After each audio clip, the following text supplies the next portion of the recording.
جب کسی کا خلوص دیکھو تو اس کی قدر کرو دل سے، اور جب کسی کی نفرت دیکھو تو اپنے خلوص سے اس کو مٹا دو۔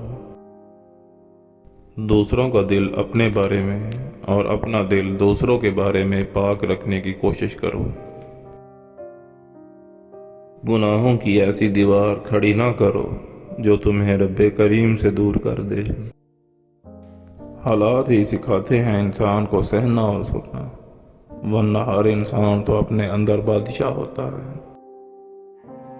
بچہ گیلی مٹی ہوتا ہے، ہم اس کے ساتھ جیسا سلوک کریں گے ویسا کردار اپنائے گا۔ ہر اس محفل کے اندر گھسنے کی کوشش نہ کرو جہاں تمہارا کوئی جوڑ نہ ہو۔ عورت یہ والے پھل کھا لے، عورت 70 سال تک جوان نظر آئے گی، تربوزہ اور الیچی کا پھل۔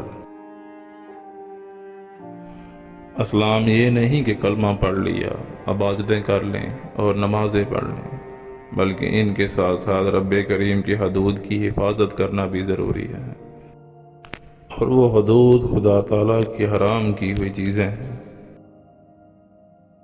عورت ہر روپ میں قابل احترام ہے، دنیا میں سب سے بڑی قوت عورت کے آنسو ہیں۔